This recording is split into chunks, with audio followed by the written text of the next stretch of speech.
it kind of is very indicative of like what kind of person that is, just a hustler, and like, you know, he'd sell out to anybody for $2,000 or whatever, you know.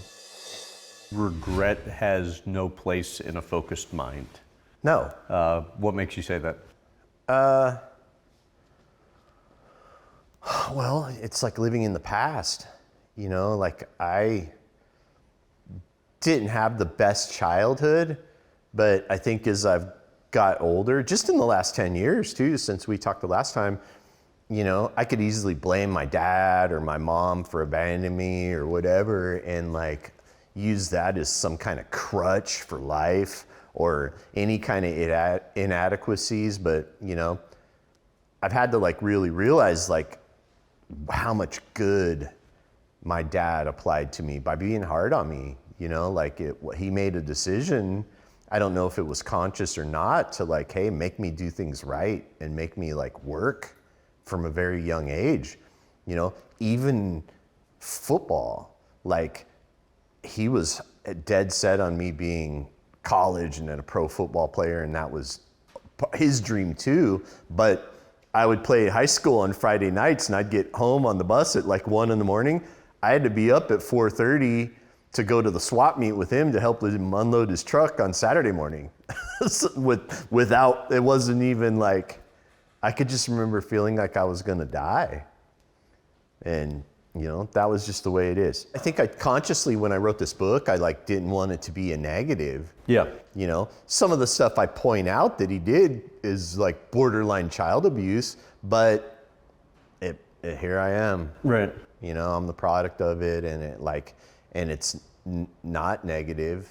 I just think it's really easy for people to like, oh, my mom and my dad, and you know, like, oh, poor me. It's really easy to whine and complain about childhood and all that stuff, and I think I got caught up in that a little bit.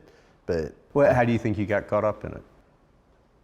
I think realizing like I came from an abusive childhood, you know, and kind of accepting that, I think I had to like go through it, realize how bad it was, and then also realize like, hey, I'm still walking and talking. I can do I'm functional. I've built a successful business and brands, and like, you know, what's the problem?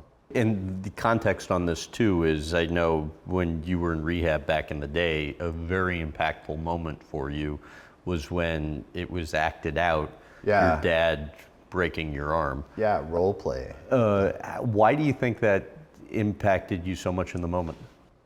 I don't know. I'm 6'3", 218 pounds, strong, lift weights, play football, do metal work, ride Harleys. So everything about me is like this tough guy. So visualizing myself as a little 7-year-old getting ran down by your dad and getting your arm broken, like it's not something I think I was ready to accept. And now I'm just like, okay, yeah, my dad was a dickhead, and it was the 70s. That, you know, parenting wasn't really a thing. I was gonna say, I mean, To the point where my mom like gave me up when I was like 4 or 5 to like my dad and Barry. Like, your dad and Barry Weiss, okay, from Storage Wars, lived with my dad, and they lived in a warehouse in Paramount. My mom dropped me off there. Okay, you live with them now. Like, great. Did your father's passing in, I think, 2020 impact you kind of in the way you were expecting? No. How so? Well, he was sick for a while, and I knew it was probably coming, but I tried to reconnect with him, and it just didn't go as I wanted. You know, I think I had this like dream. I think my dad was involved in so much cool stuff when I was a kid, antiques and cool custom cars, and wasn't a bike guy, but everything else was cool. And also dealt drugs and yeah, like it, but there's that. But I think I've always secretly wanted him to be part of all of this, because I know he would love all of it. Right. You know, and that ship sailed, you know. He kind of, I tried to talk with him, and then it kind of was weird, and he kind of only wanted money.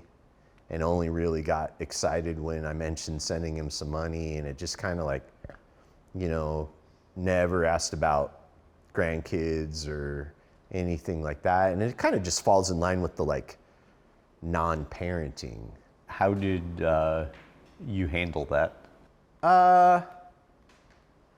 I wrote him a letter and just like kind of told him everything out, like from age like 15 when I moved out to like now, like this is it and this is all the stuff. Then there's some stuff that went on I don't really want to talk about that kind of non-forgivable, you know, and like it's tough.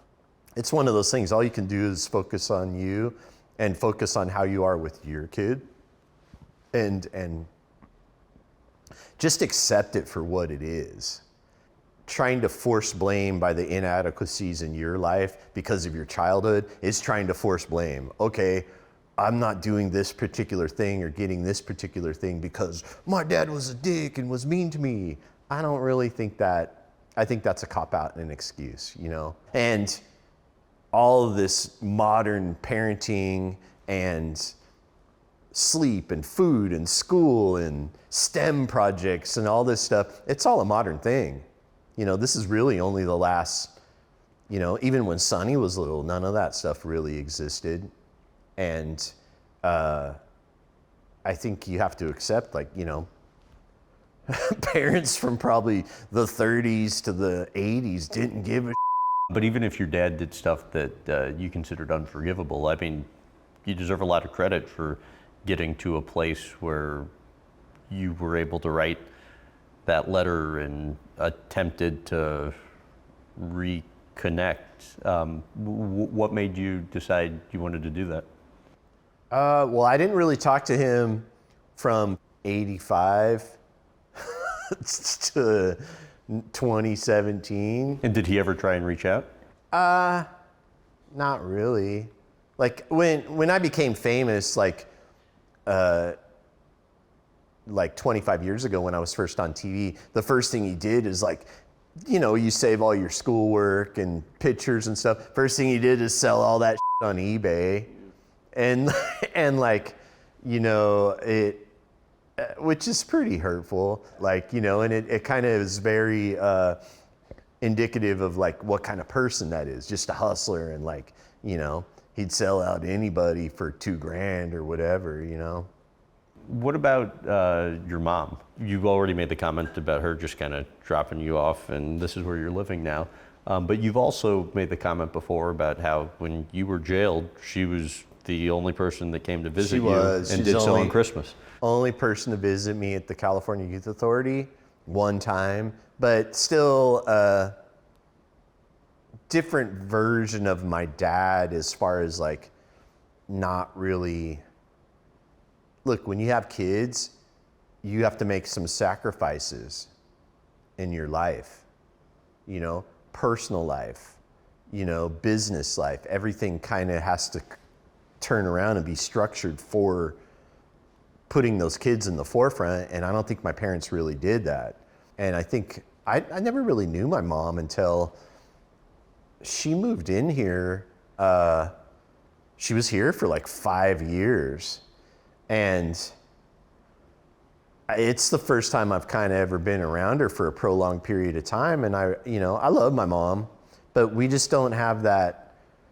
It's not that mom-son relationship. It's not there, you know?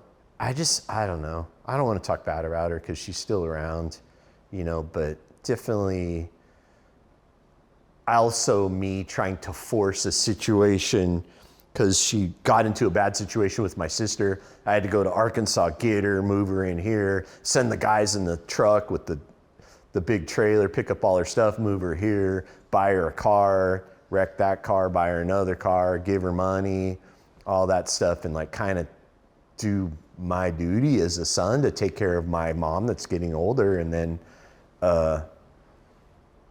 it just didn't. I think I was doing it for myself. I think I was probably trying to make it so we had like oh mom, you know, and like have this great relationship and reconnect, and then I realized like that's not happening. What makes you say that your grandma's passing, which I think you were 12 at the time, was still kind of the most traumatic moment of your life? When my dad was busy or traveling or everything, I always stayed with my grandma. And like my dad was pretty abusive and my stepmom was abusive. And then there was times where I was like, 9, 10 years old, I'd call my mom, come get me. And she would never, always had, I don't have gas, or I got to do this tomorrow or whatever. There was always excuses. My Nana though, like I would tell her I need her and you could hear the phone hit the floor. She would be in her car, boom, come get me. So it was like kind of one person in my life that was like a savior. She was just the best, like just mom, grandma, everything. Like I remember we were in, she'd always make Thanksgiving dinner. She would be in the kitchen cooking and she'd she'd cut a big fart and then she'd look at me and she'd go, shh, don't tell no one. And it's just like, that stuff's like some of my best memories, like just being that kind of connection,